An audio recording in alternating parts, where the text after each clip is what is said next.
Okay, this is another installment of the Mama Chronicles. Only this is not so much about Mama as it is about me and about anyone who takes care of aging parents. I was watching someone's video and something they said caused this analogy to pop into my mind about what it's like to care for your aging parent initially, when you first realize, oh shit, the balance of power has shifted. I am now the adult in my relationship with my parent. I'm the one who is responsible for keeping them alive and happy and fed and all the stuff that they did for me. And the analogy that came to mind was, it's kind of like being in the hospital with a friend who's been in a car accident. You get the call. Yeah, you know your best friend? Well, you better come down here. They're in the emergency room and bleeding all over the place and maybe dying. Okay, so you throw on your clothes, you run to the emergency room, you burst in there, and what do I do? What do I do? What do I need to do? And for the first, few weeks or months or however long it takes for you, you are in emergency room mode. I mean, you are on autopilot. You have 5 or 7 or 17 or more balls in the air all at the same time. Calling doctors, talking to family, making sure bills have been paid. Is the person on the right medication? We have to find out how bad, is there dementia, how bad is it? And all the time you're generally dealing with a acute illness like it's a chronic illness, but it's like, hey, guess what? Your mom's got cancer, you got to deal with it. So you're doing all this stuff. You're trying to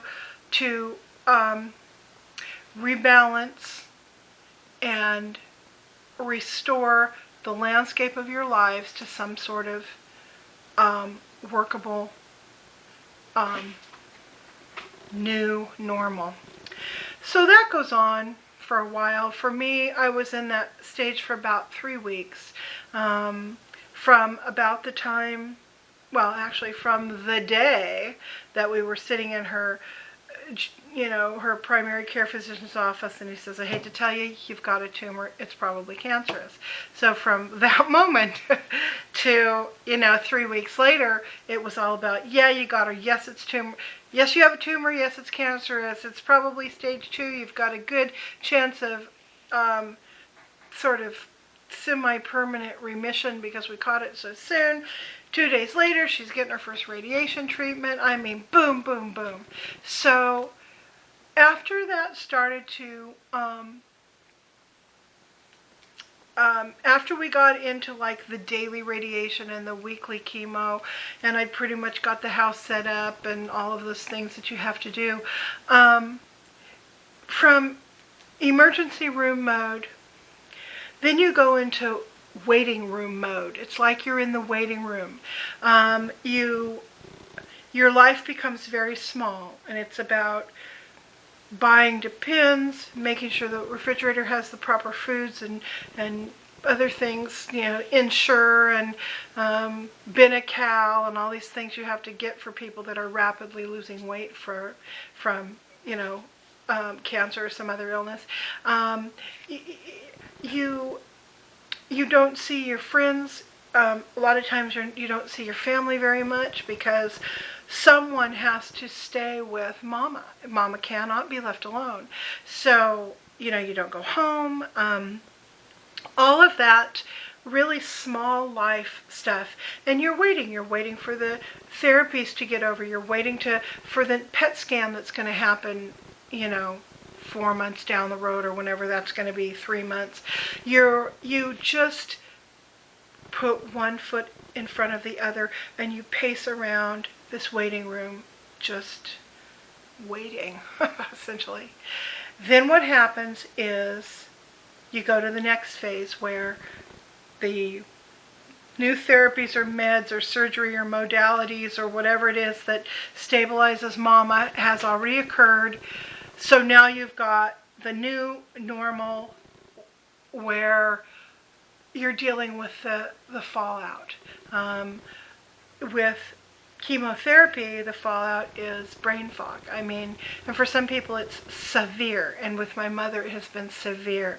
She is coming back slowly, but there's no telling how far back she's going to come, because she's also in her early 80s and may be dealing with some, some actual standalone dementia. Hard to tell at this point, very hard to gauge at this point, because she didn't have that before. So, we're just working it out, a day at a time, essentially. But anyhow, so you go into to this place that starts to make you crazy, where, Mama did whatever you told her to do when she was in chemotherapy because she couldn't function. Now she's beginning to come out of it, and boy, she becomes defiant about things. And how come, where's my car? How come so-and-so's driving my car? Well, Mama, so-and-so's not driving your car. So-and-so has his own car. Well, I saw him. He was driving it. No, Mama, so-and-so isn't even in the state. Okay, he's somewhere else for a job. Well, that's not true. I saw him driving my car. This kind of shit. So then you start to go a little crazy, because Mama will say she's hungry, and you'll make her some food. And by the time you get it to her, and the whole time you're making it, will you please make me some toast? 20 seconds goes by. I'm so hungry. Can you make me some toast? Another 30 seconds goes by. Where's my toast? And that goes on until you finally get her toast, and you say, here's your toast, and here's some milk to go with it, and here's a napkin. And she looks at the toast and she says, oh, I'm not hungry. Could you put that in the refrigerator for me? It's that kind of crazy making shit. And it goes on and on and on. And I call this phase the cafeteria phase. It's like you've gone down to the cafeteria because you don't know where else to go. And if you're in the cafeteria, maybe you can find people who will listen to you rant about this craziness in your life. And so you sit down, but first you go back over and you get, one of those big old trays. You've got a coconut cream pie and a Boston cream pie and a salad, and you've got some macaroni and cheese. And oh boy, that tuna surprise looks good. And yeah, I'll take some of those biscuits, and I'll take, is that a scone? I'll take one of those too. Oh, and donuts at the end. Yes, and I'll take some coffee, and I'll take some juice, and I'll take a Pepsi, and whatever the hell else you got. Just pile it on this tray. I don't even want the plates. Just pile that fucking food on the tray. And you go, boom, sit down. You put the tray down on the table, and the whole place shakes because you've got like 500 pounds of food on your tray. And you're looking around with this crazy look in your eyes, and your eyes are going like this. And then you spy the one person who doesn't have anybody sitting next to them. And you hoist your tray, and you waddle over, and you sit your tray down, and you say, let me tell you what I've been going through. And by that time, somebody has called security, and if you don't get your shit eaten quick and out of there, you're going to get tossed out on your ear. So you go through this crazy time, which is what I have just been coming out of, as you all well know. So you go through this nutty time, hanging out in the cafeteria, making a nuisance of yourself.